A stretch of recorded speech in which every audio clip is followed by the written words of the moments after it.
Je dirais que c'est même plus que de l'égocentrisme occidental, c'est même une falsification consciente de l'histoire universelle et de l'histoire du XXe siècle. Parce que certes, on dit souvent que c'est les vainqueurs qui racontent l'histoire, mais dans le cas de la Seconde Guerre mondiale, beaucoup de choses n'ont pas été dites. Certes, il y a eu le débarquement américain avec les alliés occidentaux en Normandie, mais la Russie a joué un rôle beaucoup plus important sur le front de l'Est pour libérer l'Allemagne du nazisme. Et donc ça, on n'en parle jamais. Le général de Gaulle, lui, qui savait refuser même de participer aux commémorations du débarquement de Normandie. Ce qu'on ne sait pas non plus, c'est en effet l'effort et le combat héroïque des Chinois contre le fascisme japonais, qui a été une guerre très dure et très meurtrière, et qui montre à quel point le nationalisme, l'impérialisme à l'époque, peut faire des dégâts et engendrer des catastrophes humaines qui sont sans précédent. Donc le rôle de la France et de la Chine pour changer ce récit est très important, parce que la France a également eu 3 conflits majeurs avec l'Allemagne, en 1870, Première Guerre mondiale et Seconde Guerre mondiale.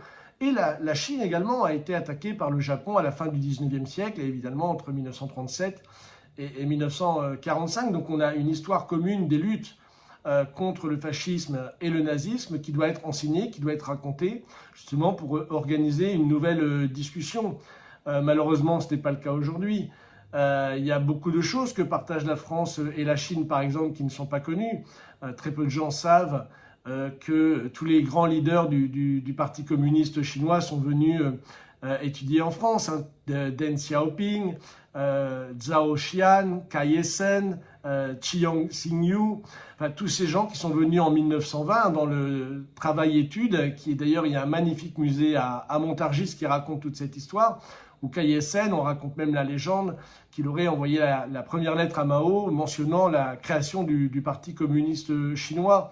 Donc il y a toute cette histoire commune qui n'est pas enseignée et qui permettrait justement de rééquilibrer ce narratif actuel qui est imprégné non seulement de russophobie à l'heure actuelle, de sinophobie et d'islamophobie. On a beaucoup de récits aujourd'hui qui sont toujours dans cette perspective ami-ennemi, gagnant-perdant, pas du tout dans la collaboration. Les Chinois sont également venus nous aider lors de la Première Guerre mondiale. Il y a un cimetière près de chez moi, dans le nord de la France, des soldats chinois qui sont venus aider. Donc c'est vrai qu'il y a toute cette histoire à re-raconter pour former un nouveau récit, une formation, avoir une vision plus objective, plus impartiale de ce qui s'est passé au XXe siècle, et ne pas justement faire ce que fait l'OTAN aujourd'hui, l'OTAN qui aurait dû disparaître en fait il y a très longtemps, et qui aujourd'hui veut devenir un OTAN global, qui a même proposé au Japon d'ailleurs de rejoindre l'OTAN global, et qui devient une force de guerre, une force de narratif anti-Russie, anti-chinois, anti-BRICS.